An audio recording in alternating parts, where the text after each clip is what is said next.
The wind howls across the endless plains, carrying the faint scent of blood and earth. A single spear lies broken in the mud, silent witness to the chaos that unfolded moments ago. The hunters had come prepared, as they always did. They had watched, waited, tracked the great beast for days. But in the world of our prehistoric ancestors, even the most skilled could find themselves at the mercy of chance. This is not a story of triumph. It is a story of survival when everything goes wrong. Long before written words or carved symbols, the hunt defined existence. It was not only about sustenance, it was about identity, courage, and the invisible bond that held a group together. Each hunt was a dance between life and death, performed under the indifferent gaze of the wild. Every hunter knew that one misstep, one gust of wind, one sudden movement could turn predator into prey, and yet they ventured out again and again, driven by hunger, by necessity, and by the quiet fire of instinct. As dawn breaks over the horizon, the tribe gathers near the remains of a smoldering fire. The air is heavy with anticipation. The scouts had seen movement near the river valley, massive creatures grazing in the mist, their silhouettes fading like ghosts in the morning fog. A mammoth herd, the promise of food, warmth, and tools for many moons. The decision is made swiftly, for hesitation could mean losing the trail. The hunt begins. They move in silence, feet sinking into damp soil. Every sound, every motion must be deliberate. The leader signals, and the group spreads out in a crescent shape, forming the familiar pattern passed down through generations. The wind is in their favor for now. The hunters advance, their hearts pounding in rhythm with the earth beneath them. The mammoths are near, their deep calls echoing through the valley like distant thunder.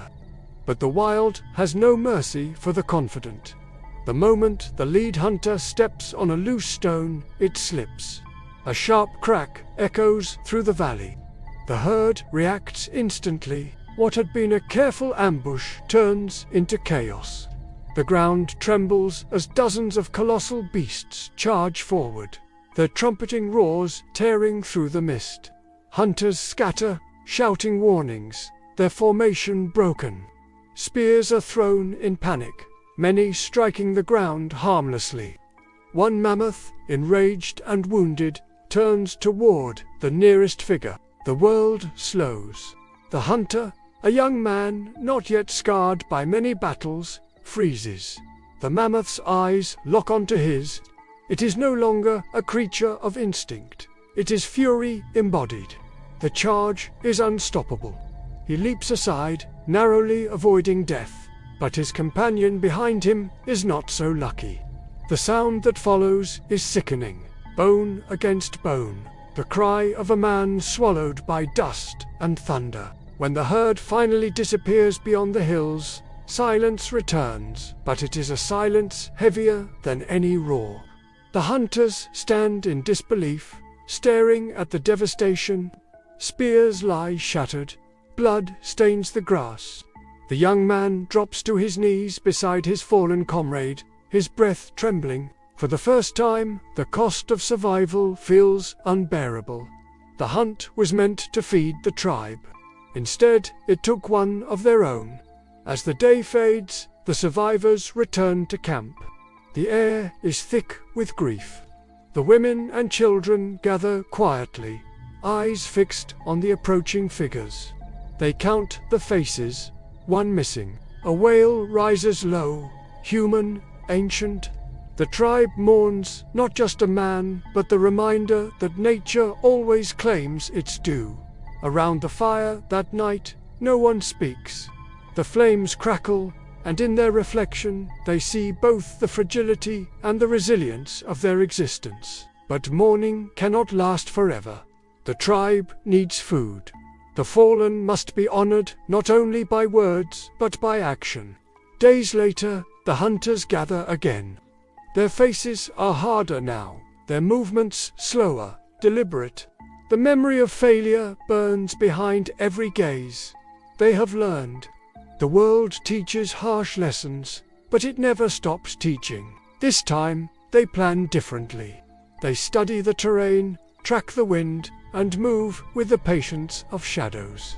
The mammoth herd returns to the valley. The hunters take their positions. Every heart beats as one. There is no room for error.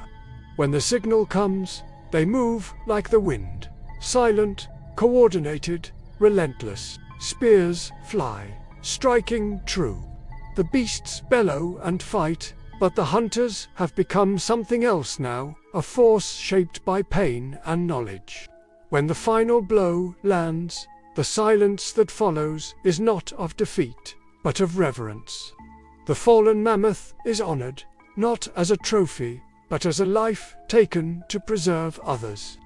Back at camp, the tribe feasts and remembers. The story of the failed hunt becomes legend, told to children by flickering firelight, passed down through generations. It becomes a warning, a lesson, a symbol of what it means to endure. Failure, they come to understand, is not the end of the story. It is the path by which humanity learns to survive, to adapt, to rise again. As the stars shimmer over the dark plains, the camera pulls back. The small flicker of their fire glows against the vastness of the prehistoric world, a fragile light defying the eternal night. A voice echoes softly, timeless and human. In every fall there is wisdom. In every loss, strength. The hunt goes wrong. But life continues, and as the fire fades to embers, the narrator's tone shifts, calm, reflective, inviting. If this journey through our ancient past moved you, don't forget to subscribe and leave a like. There are many more stories of humanity waiting to be rediscovered.